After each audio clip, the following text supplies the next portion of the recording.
चलिए, operating activities, cash flow from operating activities. तो cash flow from operating activity जो है वो बड़ा ही इंटरेस्टिंग टॉपिक होता है, बड़ा ही इंटरेस्टिंग टॉपिक है और बड़े काम की चीज है। सबसे पहले अपने बेसिक फॉर्मेट के बारे में बात करते हैं कि cash flow from operating activity का फॉर्मेट कैसे बनेगा। सर फॉर्मेट मतलब क्या हुआ कि डायरेक्ट मेथड तो है नहीं, है इनडायरेक्ट मेथड ही है। तो जो भी इनडायरेक्ट मेथड की बोलते हैं ना कि कैश फ्लो स्टेटमेंट का बेस क्या है, तो सबसे ज्यादा दिक्कत जो स्टूडेंट्स को आती है वो ऑपरेटिंग एक्टिविटी में आती है। ठीक है, बट इतना हार्ड नहीं है। अगर एक बार कॉन्सेप्ट समझ में आया तो सब कुछ समझ में आ गया। फाइनेंसिंग एंड इन्वेस्टिंग एक्टिविटी हम प्रीवियसली कवर कर चुके हैं, तो उनको समझते हुए और इस एक्टिविटी को हम पढ़ते हैं। चलिए, कि क्या है ऑपरेटिंग एक्टिविटी का मतलब क्या होता है कि जो रेवेन्यू प्रोड्यूसिंग एक्टिविटीज हैं, जो रेवेन्यू जनरेट करके देगी, वो एक्टिविटीज इसके अंदर आती है। जो रेवेन्यू जनरेट करके देगी, जो प्रिंसिपल रेवेन्यू जनरेट करके देगी, वो इसमें आती है। अल्टीमेटली अगर मैं ऐसा बोलूं कि मेन हमारा जो एजेंडा है वो क्या है, बिजनेस करने का जो मेन एजेंडा है वो क्या है। तो जैसे फॉर एग्जाम्पल मेरी अगर इलेक्ट्रॉनिक की शॉप है, तो इलेक्ट्रॉनिक की जो गुड्स हैं वो मैं सेल करूंगा, इलेक्ट्रॉनिक गुड्स में सेल करूंगा, तो उससे जो रेवेन्यू जनरेट होगी उसको हम बोलेंगे principal revenue, principal revenue. And उसी तरीके से जो मेन बिजनेसेस होते हैं उनके अंदर उनके हिसाब से उनकी एक्टिविटीज क्लासिफाई होती है। चलिए स्टार्ट करते हैं, क्या है cash flow from operating activity. Cash flow from operating activities, particulars. ये इंटरनल अमाउंट का कॉलम है और ये एक्सटर्नल अमाउंट का कॉलम है। सर इंटरनल एक्सटर्नल क्या है, मतलब कुछ इंटरनल चीजों की कैलकुलेशंस करके आउटर कॉलम में हमको लिखना रहेगा। आपको क्या इंफॉर्मेशंस देके रखी होगी क्वेश्चन में, आपको क्या इंफॉर्मेशंस देके रखी होगी, आपको मेजरली क्वेश्चन में बैलेंस शीट देके रखते हैं जिसके बेस पे आपको कैश फ्लो स्टेटमेंट बनाना है। बैलेंस शीट प्लस कुछ एडिशनल इंफॉर्मेशन होती है, एडिशनल इंफॉर्मेशन होती है, उनके बेसिस पे आपको क्या बनाना है, कैश फ्लो स्टेटमेंट बनाना है। तो पॉइंट क्या आता है कि अगर बैलेंस शीट दिया है तो बैलेंस शीट से सर कैसे पता करेंगे ऑपरेटिंग एक्टिविटी में कितनी चीजें फ्लो हुई और कितनी नहीं हुई। बैलेंस शीट में तो एसेट्स और लायबिलिटीज होती है, तो आपको बैलेंस शीट में एक और इंफॉर्मेशन होती है, that is reserve and surplus. अगर मैं रिजर्व एंड सरप्लस में भी इंटरनल अंदर जाके बात करूं तो आपको वहां दिया रहता है प्रॉफिट एंड लॉस अकाउंट या फिर statement of profit and loss. अगर statement of profit and loss दिया है तो उससे जो बैलेंस आता है, उससे जो बैलेंस आता है वो आपके करंट ईयर का प्रॉफिट है, वो आपके करंट ईयर का प्रॉफिट है। क्या करना है आपको यहां पे, सिंपली आप स्टार्ट करेंगे कि net profit before tax and extra ordinary items. ये अमाउंट कैसे निकलेगा, इसको हम सेपरेटली कैलकुलेट करेंगे। ऐसा समझ लीजिए कि ये आपका नेट प्रॉफिट है, but before tax, before extra ordinary items, ये कैसे कैलकुलेट करेंगे, इसको हम सेपरेटली कवर करने वाले हैं। ये जो भी अमाउंट आता है, ये जो भी अमाउंट आपका आएगा वो अमाउंट आपको लिखना है। इसमें इसमें आपको कुछ चीजें ऐड करनी है, इसमें कुछ चीजें आपको ऐड करनी है। क्या चीजें ऐड करनी है, कुछ चीजें आपको ऐड करनी है, कुछ एडजस्टमेंट्स आपको करने हैं। क्या है वो एडजस्टमेंट? एडजस्टमेंट ऐसे हैं, हम किसके बारे में डिस्कशंस कर रहे हैं, हम किसके बारे में डिस्कशन कर रहे हैं? सर हम बात कर रहे हैं ऑपरेटिंग एक्टिविटी के बारे में। तो अगर नेट प्रॉफिट में कुछ नॉन ऑपरेटिंग हुआ तो नेट प्रॉफिट मतलब प्रॉफिट एंड लॉस का आपने फिगर लिया, वहां पे तो सारी चीजें ही कवर करते हो, operating, non operating, investing, financing, सब कुछ वहां पे आ जाता है। सर वहां पे कैसे आएगा? कोई अगर बैंक लोन देता है तो नेट प्रॉफिट में थोड़ी ना लिखते हैं। तो ऐसा समझिए कि अगर आपने बैंक लोन लिया वो तो आप net profit and loss account में नहीं लिखते, तो नेट प्रॉफिट में नहीं आता। बट आपने जो इंटरेस्ट पे किया उस अमाउंट पे, तो वो तो आपका नेट प्रॉफिट में ऐड हुआ था ना, वो तो वहां पे डेबिट साइड में लिखा था ना। तो ऐसी कुछ चीजें जो non operating in the nature है, वो आपको यहां पे एडजस्ट करनी पड़ेगी, because we want cash flow from operating activity. तो यहां पे कुछ आपको एडजस्टमेंट करना है, यहां पे आपको कुछ एडजस्टमेंट करना है। और वो आपका एडजस्टमेंट क्या चीज का है? Adjustment of non operating. और sir profit and loss account में आप ऐसी कुछ चीजें लिखते हो, ऐसी कुछ चीजें लिखते हो जो नॉन कैश होती है, नॉन कैश होती है। से फॉर एग्जाम्पल डेप्रिसिएशन। आपने प्रॉफिट एंड लॉस अकाउंट में डेप्रिसिएशन कितनी बार लिखा होगा? लिखा होगा, 11th में भी लिखा था, सीखा वहीं से था कि डेप्रिसिएशन लिखना रहता है। 12th में भी आपने सीखा होगा कहीं ना कहीं, ठीक है। तो जो डेप्रिसिएशन है वो आपका नॉन कैश है, and profit and loss account में आपने लिखा होगा, तो नेट प्रॉफिट में भी उसका इफेक्ट तो आया होगा। तो नॉन कैश है तो कैश फ्लो में क्या काम आपका? तो कैश फ्लो में आपका कुछ काम नहीं है, तो हम उसका भी एडजस्टमेंट करेंगे, that is adjustment of non operating and non cash items. Non cash items, तो ऐसी चीजें जो नॉन ऑपरेटिंग है, नॉन कैश हैं, उनको आपको क्या करना पड़ेगा? एडजस्ट करना पड़ेगा, ठीक है।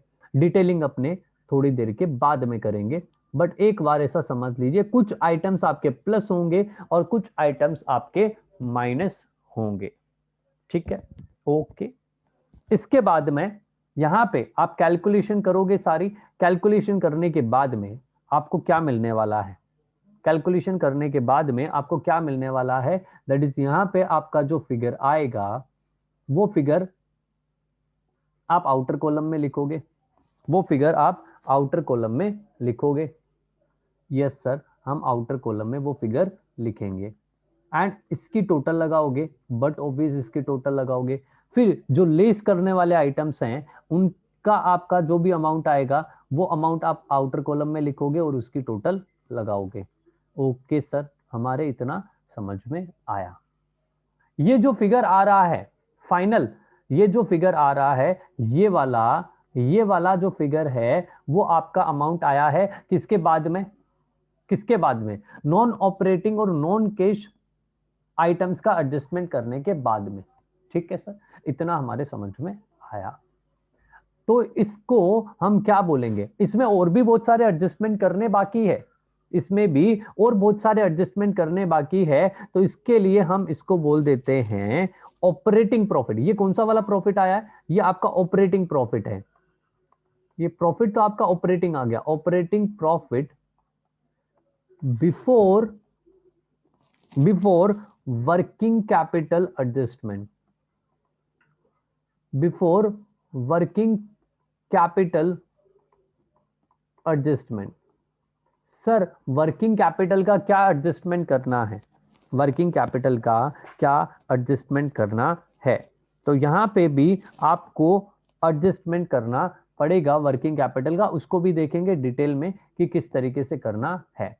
चलिए, यहां पे भी आपके कुछ आइटम्स ऐड होंगे और कुछ आइटम्स आपके लेस होंगे, कुछ आइटम्स ऐड होंगे और कुछ आइटम्स लेस होंगे।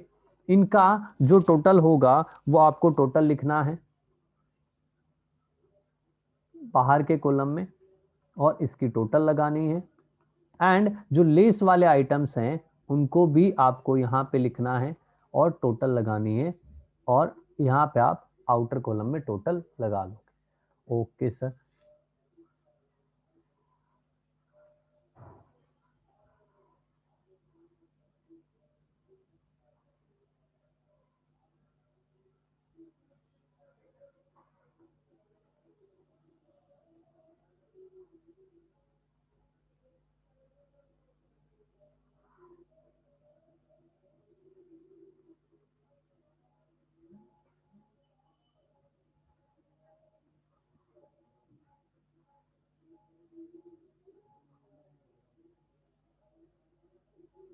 चलिए, क्या करना है आपको, ये टोटल आ गई, ये ऑपरेटिंग प्रॉफिट में कैपिटल वर्किंग कैपिटल एडजस्टमेंट करने के बाद का अमाउंट आया, ये बाद का अमाउंट आया। तो इसको हम बोलेंगे cash generated, cash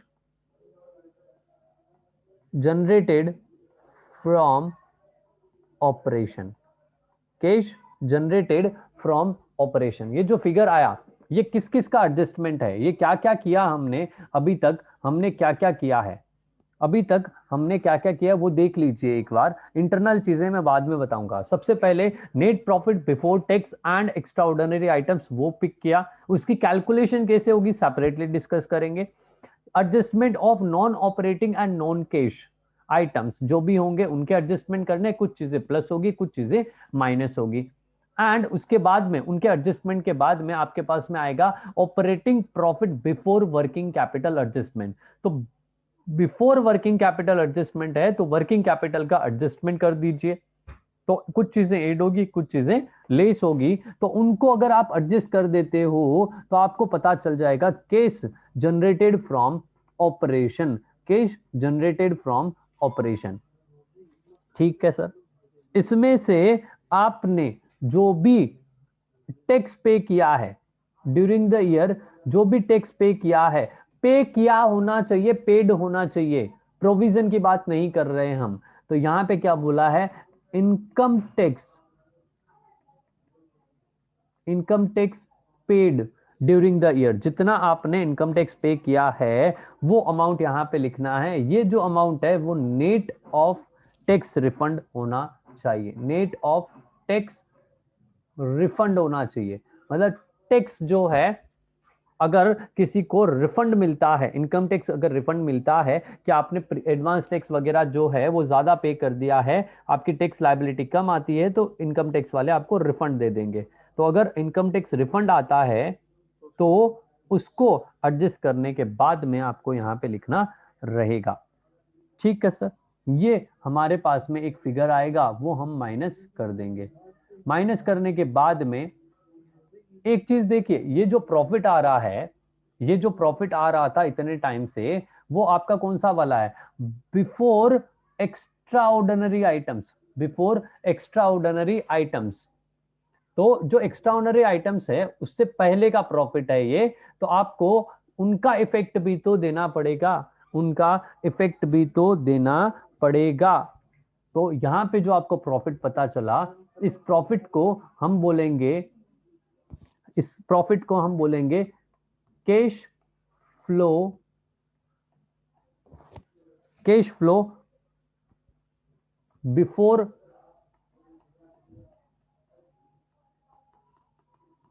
extra ordinary item.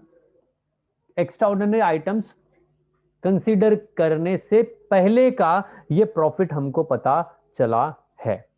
अब जो भी एक्स्ट्रा ऑर्डिनरी आइटम्स हैं, या तो वो प्लस होगा यानी एड होगा, या फिर वो लेस होगा, या तो प्लस होगा या फिर माइनस होगा। तो एक्स्ट्रा ऑर्डिनरी आइटम्स को आपको कंसीडर करना है।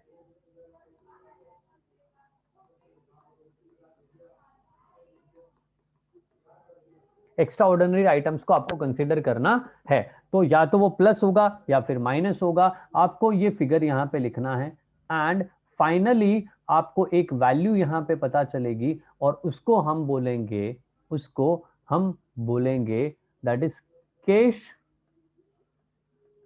Flow from operating activity, cash flow from operating activity, ये कुछ इसका सिस्टम रहता है।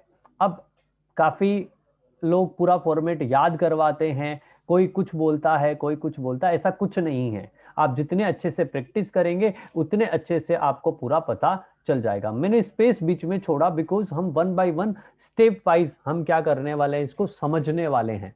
हम इसको one by one step by step हम इन चीजों को समझने वाले हैं। क्या क्या चीजें थी, एक बार वापस से एक बार वर्किंग कर लेते हैं, रिकॉल कर लेते हैं। Net profit before tax and extra ordinary items, इसकी कैलकुलेशन करनी है number 1। Number 2, non operating non cash items जो हैं उनको भी आपको कंसिडर करना है, नंबर 2। नंबर 3, वर्किंग कैपिटल का भी एडजस्टमेंट करना है। नंबर 4, इनकम टैक्स का जितना अमाउंट आपने पे किया वो भी कैलकुलेट करना है। And number 5, extra ordinary items जो हैं उनको भी आपको कंसीडर करना है, उनको भी आपको कंसीडर करना है। तो इतनी चीजें हैं जो आपको कंसीडर करनी है ऑपरेटिंग एक्टिविटीज के प्रॉफिट को कैलकुलेट करने के लिए। इतनी चीजें हैं जो आपको कैलकुलेट करने में कंसीडर करनी है।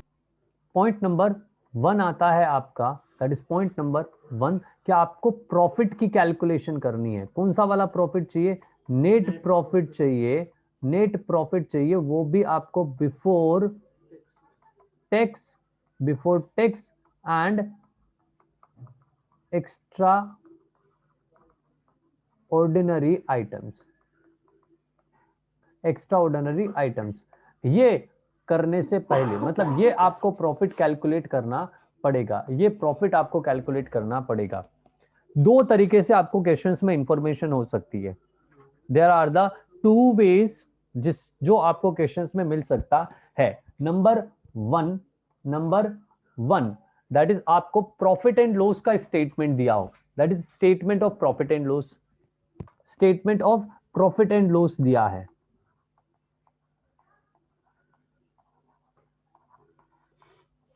एक तो ये हो सकता है, या फिर क्या हो सकता है, बैलेंस शीट दी हो, तो बैलेंस शीट में रिजर्व सरप्लस का जो अमाउंट होगा वहां से आपको कैलकुलेशन करनी पड़ेगी।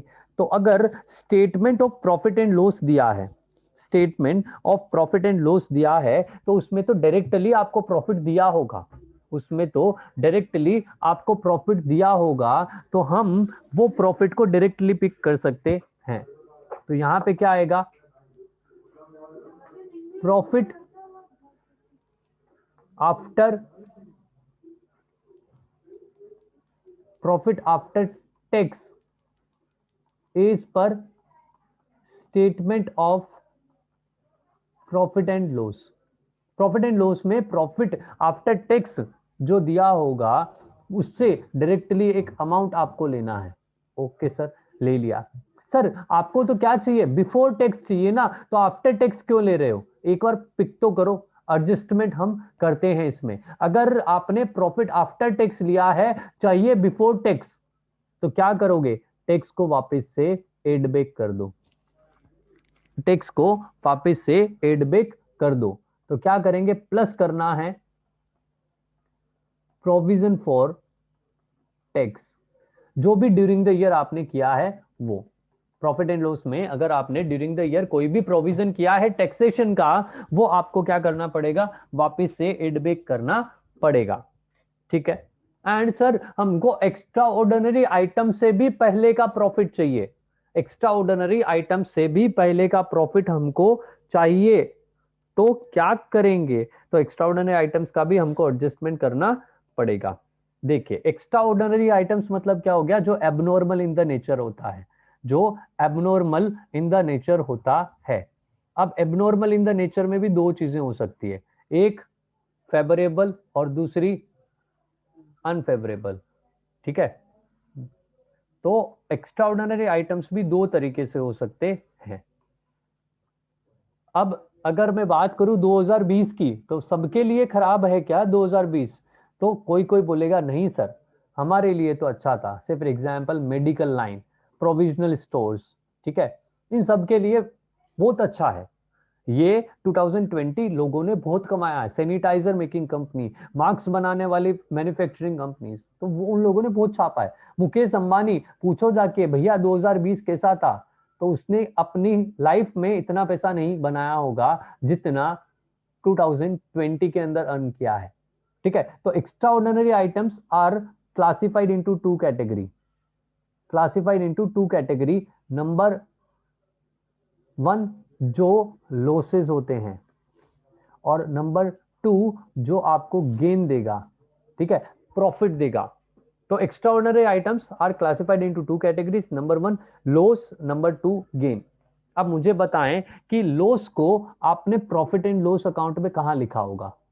प्रॉफिट एंड लॉस अकाउंट में आपने लॉस को कहां लिखा होगा? But obvious sir debit side में लिखा था। लॉस से आपका प्रॉफिट कम होता है कि ज्यादा होता है? सर प्रॉफिट कम होता है। कैसी बातें कर रहे हैं आप? प्रॉफिट कम होता है, ठीक है।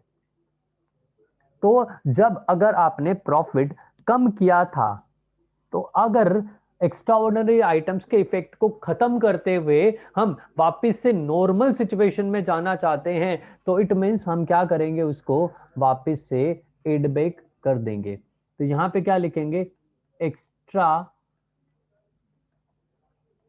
ऑर्डिनरी आइटम्स जिसको एड बैक करना है, तो कौन से वाले को एड बैक करेंगे? जो आइटम्स आपके प्रॉफिट एंड लॉस अकाउंट में डेबिट हुए हैं। तो extraordinary items debited in profit and loss account. Profit and loss account में जो आइटम्स आपने डेबिट किए हैं उनको आप क्या करोगे? वापस से एड बैक कर दोगे। आप उनको वापस से एड बैक कर दोगे, ठीक है। एंड कुछ आइटम्स कैसे होते हैं? जो फायदेमंद होते हैं, जो गेन दे रहे हैं, ठीक है, तो उनको गेन को अपने कहां लिखते हैं? क्रेडिट साइड में। गेन को कहां लिखते हो? क्रेडिट साइड में लिखते हो। तो प्रॉफिट, इसकी वजह से प्रॉफिट क्या होता है? बढ़ता है, ठीक है। अगर प्रॉफिट बढ़ा था तो अब वापस से आप क्या करोगे? उसके इफेक्ट को खत्म करने के लिए प्रॉफिट को कम कर दोगे। यानी आपको यहां पे क्या करना रहेगा? यहां पे आपको लेस करना रहेगा, ठीक है।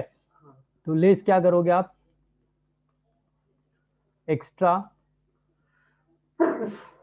Ordinary items credited in profit and loss account.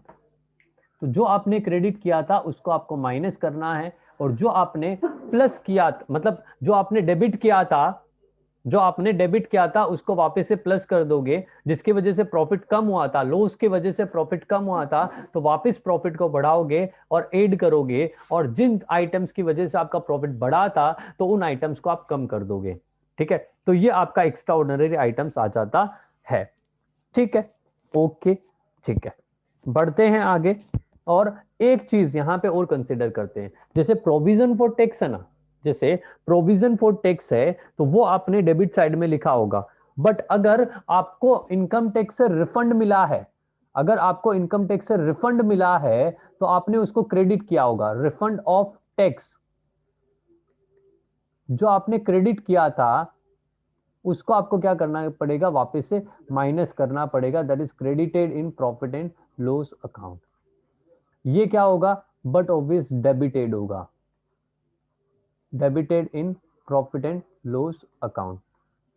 तो यहां पे इतनी सी बात आती है कि प्रॉफिट आफ्टर टैक्स आपको इस पर statement of profit and loss account मिल जाएगा, उसमें आपको एडजस्टमेंट करने हैं। प्रॉफिट आफ्टर टैक्स दिया हुआ है तो टैक्सेशन से पहले का प्रॉफिट। नंबर दो आपको क्या करना है? एक्स्ट्रा ऑर्डिनरी आइटम्स के भी इफेक्ट को एडजस्ट करना है, एक्स्ट्रा ऑर्डिनरी आइटम्स के भी इफेक्ट को एडजस्ट करना है। तो अगर गेन हुआ था तो वापस से उसको माइनस कर दोगे, और अगर आपको लॉस हुआ था तो उसको आप वापस से प्लस कर दोगे। अगर आपको इनकम टैक्स का रिफंड मिल रहा है तो उसको आप माइनस करोगे, और अगर आपने प्रोविजन बनाया था तो आप प्लस कर दोगे।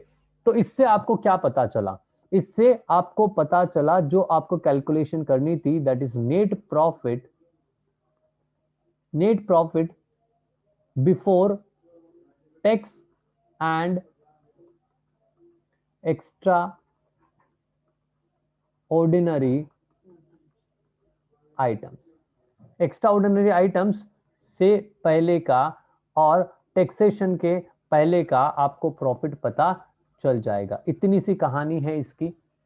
सर इतना इजी है क्या? तो क्या लगता है आपको इतना इजी सीबीएसई वाले पूछेंगे? तो आंसर इज नो। तो statement of profit and loss account तो वो देते ही नहीं है। वो क्या देंगे आपको? वो आपको देंगे बैलेंस शीट। तो बेटा कर मेहनत उस पे, तो मेहनत करो उस पे, तब जाके आपका net profit before taxation and extraordinary item आएगा। उसको भी देख लेते हैं किस तरीके से उसकी कैलकुलेशन होगी।